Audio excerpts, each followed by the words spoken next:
Just the Way You Are by Max Lucado. Illustrations by Sergio Martinez.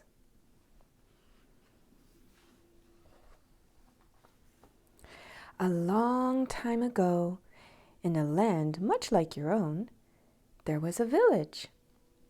And in the village lived 5 orphans. A lonely family of fatherless children. They had banded together against the cold. One day the king learned of their misfortune and decided to adopt them. He announced that he would be their father and would come for them soon. When the children learned they had a new father, and their father was the king, and that the king was coming to visit, they went wild with excitement. When the people of the village learned that the children had a father, and their father was the king, and that the king was coming to the village, they were excited as well. They went out to see the children and told them what to do. "You need to impress the king," they explained. "Only those with great gifts to give will be allowed to live in the castle."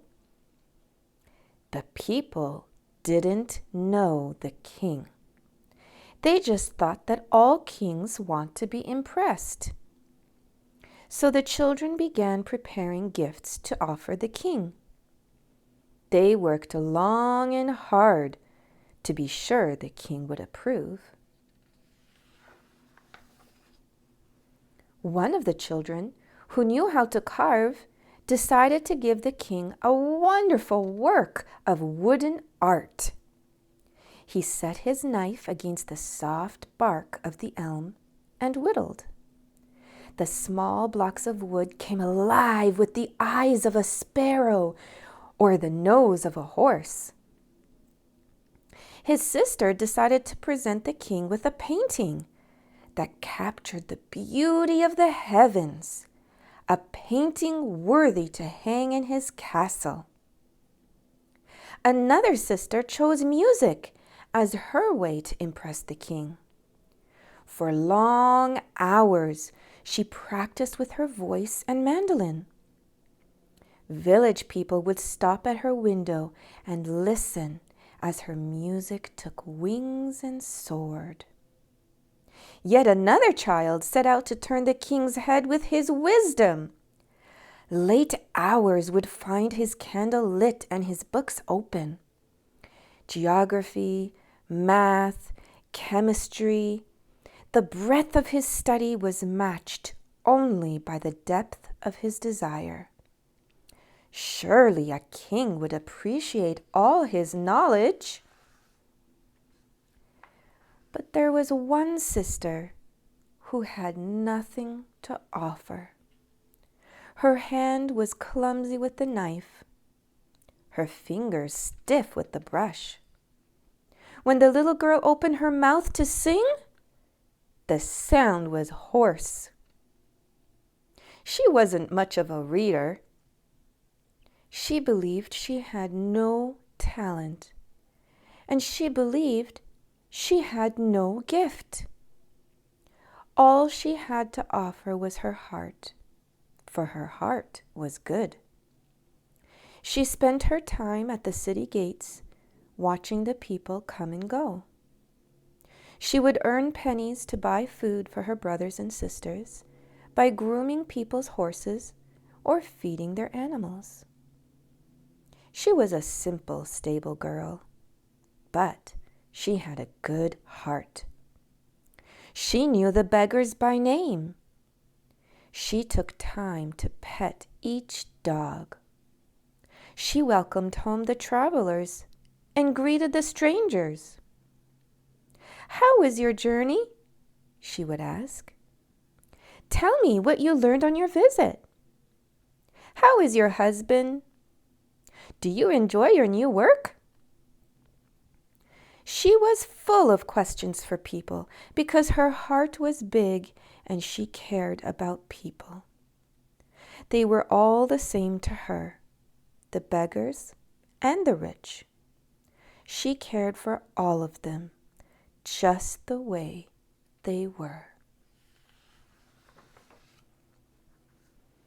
But since the little girl thought she had no talent and no gift, she was afraid that the king would be disappointed.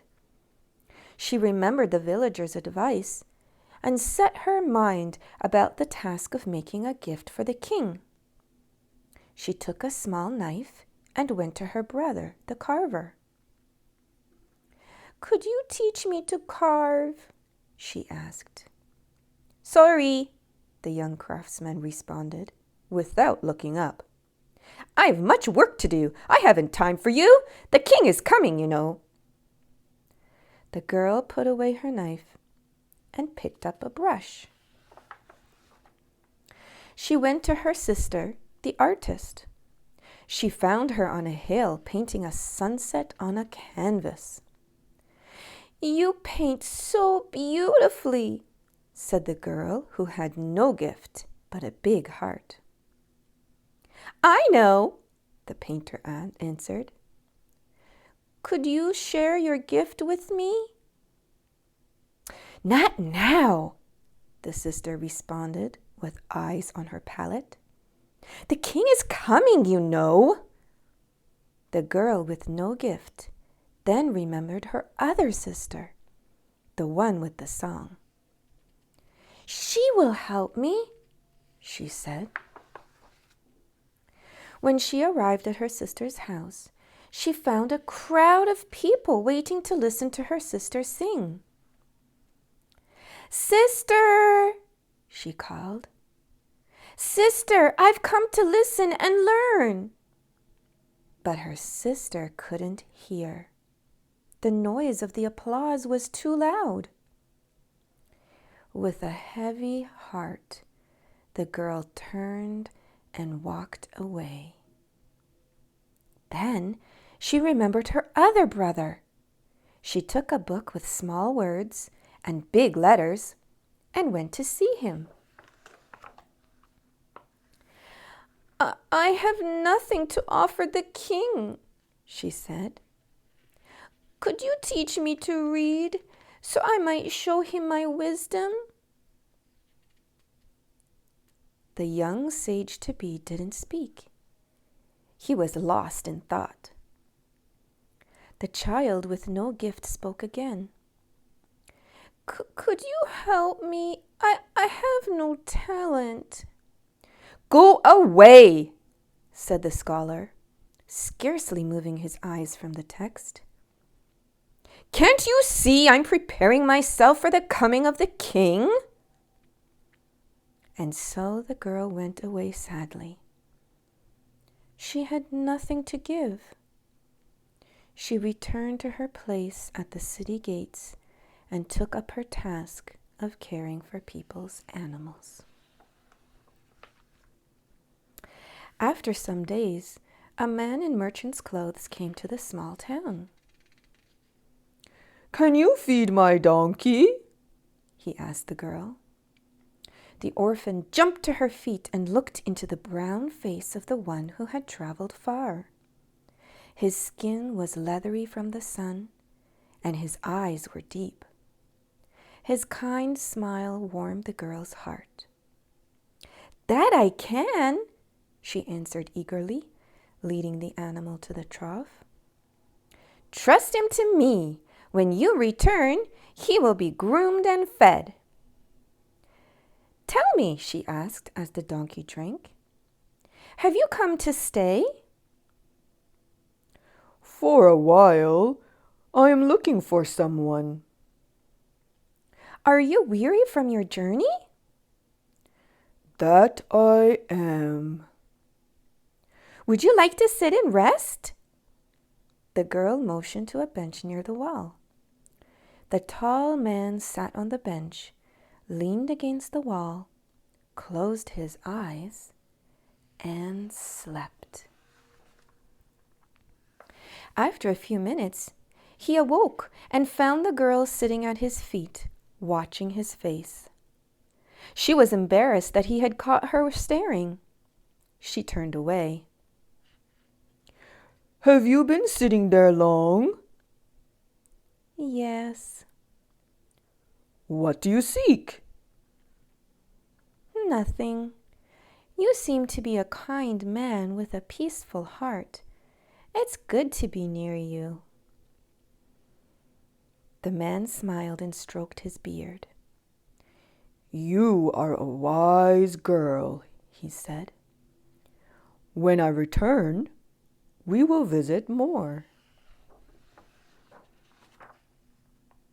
The man did return, quite soon. Did you find the ones you were seeking? The girl asked.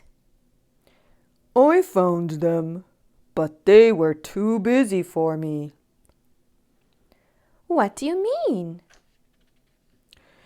The first one I came to see was a woodsmith rushing to complete a project. He told me to return tomorrow. Another was an artist.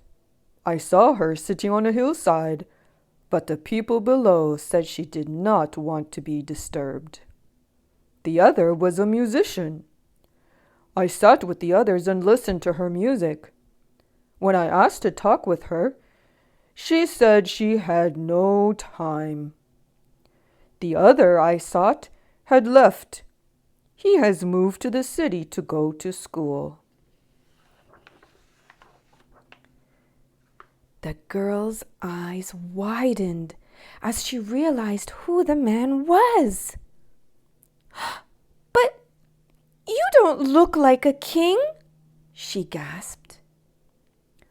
I try not to, he explained. Being a king can be lonely. People act strangely around me.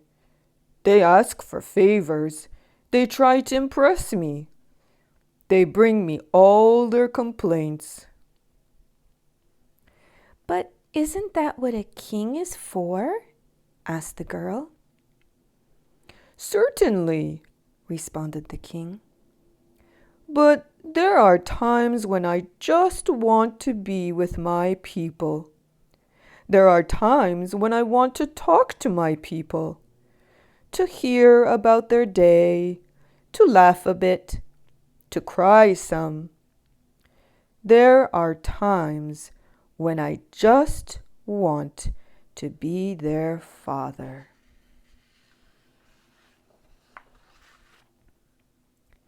Is that why you adopted the children?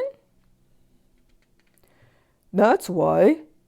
Adults think they have to impress me. Children don't. They just want to talk to me. They know that I love them just the way they are. But my brothers and sisters were too busy? They were. But I'll come back. Maybe they'll have more time another day. The girl hesitated. Sir, what about me? I have no gift, but I would like to be your child. The king smiled.